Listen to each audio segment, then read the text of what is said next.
Warahmatullahi wabarakatuh. Selamat pagi. Yang terhormat Ibu Dr. Putri Fariska Sugesti, SSD MSI selaku dosen penguji 1. Yang terhormat Ibu Dr. Anggita Sintia Dewi, SPD MM selaku dosen penguji 2. Yang terhormat Bapak Dr. Insinyur Abdul Muktisoma MM selaku dosen pembimbing dan rekan-rekan mahasiswa yang saya hormati.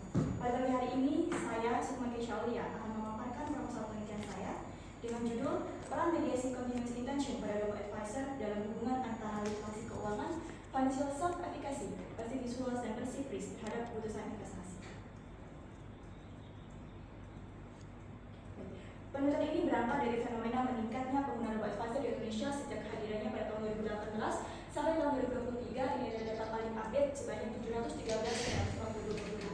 Akan tetapi terjadi penurunan penggunaan sebesar 15%. Begitu pula dengan pertumbuhan aset under management yang ternyata setiap tahun mengalami penurunan. Akan tetapi, tren berbeda justru muncul pada indeks literasi keuangan dan skor keterampilan digital masyarakat. Pada indeks literasi keuangan, pada tahun 2024 naik menjadi 65,43%. Baik, tidak perlu terburu-buru, yang penting jelas. Ini terburu-buru banget ya.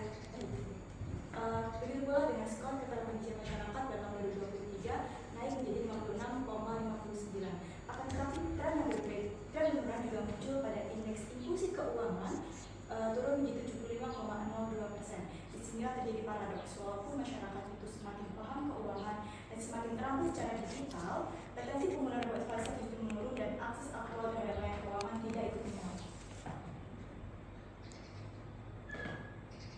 Saya juga telah melakukan tes survei untuk mengetahui alasan dibalik penurunan penggunaan robo-advisor.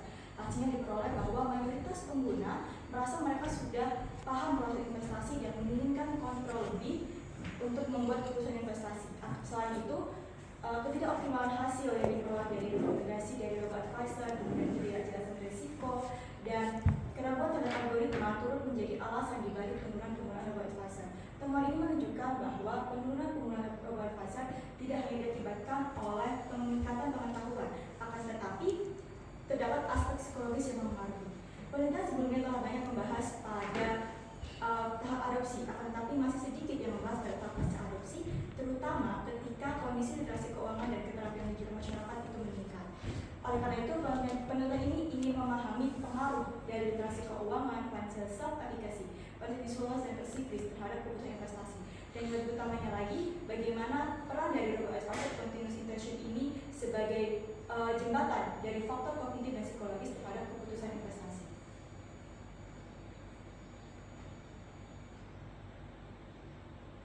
Berikut merupakan penulisan masalah dari penelitian saya, mulai dari apakah terdapat pengaruh dari variabel independen dalam variabel dependen, dan apakah robo-advisor continuous intention ini berperan sebagai mediasi.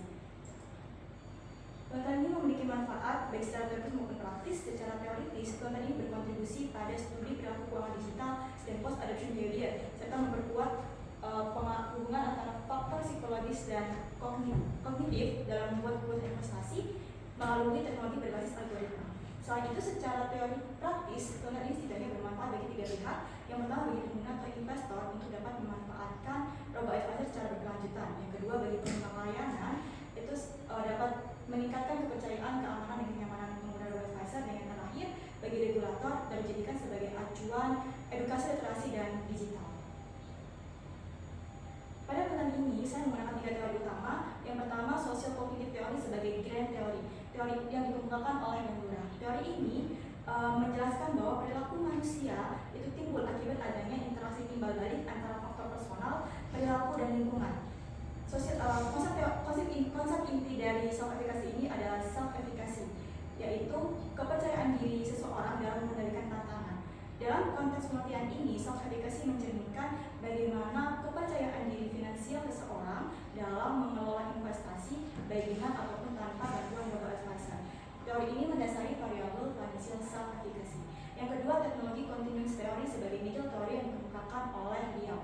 Teori ini mengintegrasikan tiga teori, yaitu teknologi expected model, expected confirmation model, dan cognitive model. Teori ini secara khusus dirancang untuk menjelaskan mengapa seseorang itu berhenti atau melanjutkan penggunaan teknologi setelah tahap awal adopsi. Teori ini mendasari variabel robo-advisor continuous intention dan perceived usefulness. Yang terakhir ada behavioral finance theory sebagai applied theory. Dalam buku yang ditulis oleh Bino menyatakan bahwa investor seringkali berpikir secara tidak rasional seperti yang dikemukakan kondisional.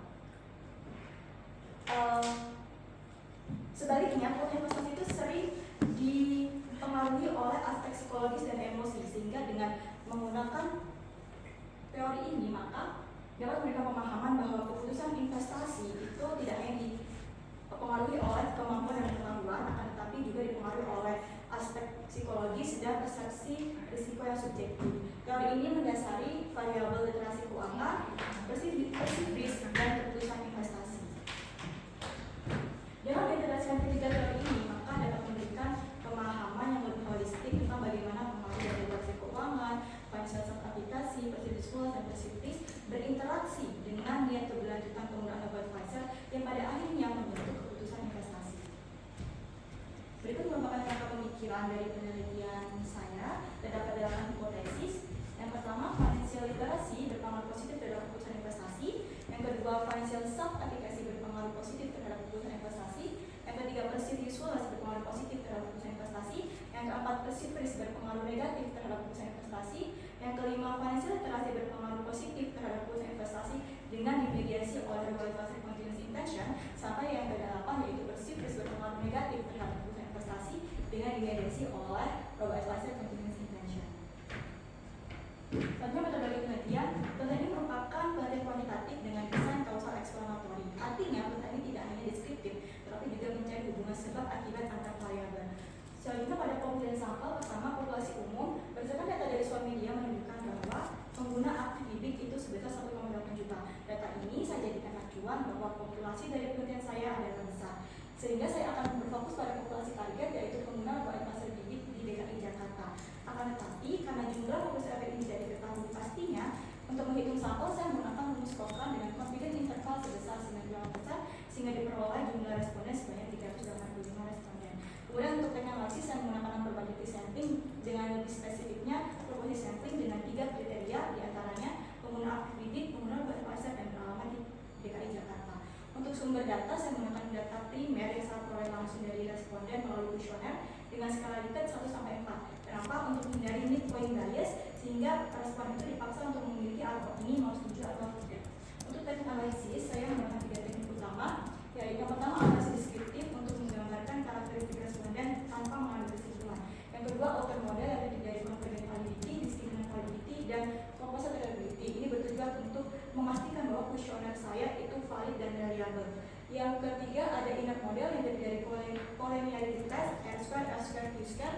Kemudian nanti ada pet analysis dan bootstrapping. Ini untuk menguji hipotesis apakah terdapat pengaruh variable independen dan variable dependent. Kemudian apakah advisor continuous intention berperan sebagai mediasi dan berapa besaran pengaruhnya. Yang terakhir, untuk alat penelitian saya menggunakan Smart PLS versi keempat, yaitu software untuk structural equation modeling berbasis partial square. Ini dapat menganalisis inner dan outer model secara bersamaan, sehingga diharapkan dapat memberikan gambar yang lebih jelas terkait pengaruh langsung maupun tidak langsung antar variabel. Berikut merupakan hasil uji validitas yang telah saya lakukan dengan menggunakan 2 rule of thumb, yaitu loading factor dan AP harus lebih dari 0,5. Dari 37 item sudah dinyatakan valid. Dan berikut hasil uji reliabilitas dengan menggunakan 2 rule of thumb juga. Rep alpha dan composite reliability harus lebih dari 0,7. Dari semua variabel sudah dinyatakan reliable. Dan berikut merupakan sumber-sumber yang saya gunakan. Demikian yang dapat saya sampaikan. Kemudian mohon maaf, salahnya dia dengan kekurangan dan keterbatasan dari konten ini. Saya sangat mengharapkan masukan, arahan, dan saran dari Bapak dan Ibu untuk dapat menggunakan konten ini. Sekian yang dapat saya sampaikan. Mohon maaf. Terima kasih. Wassalamualaikum warahmatullahi wabarakatuh. Waalaikumsalam.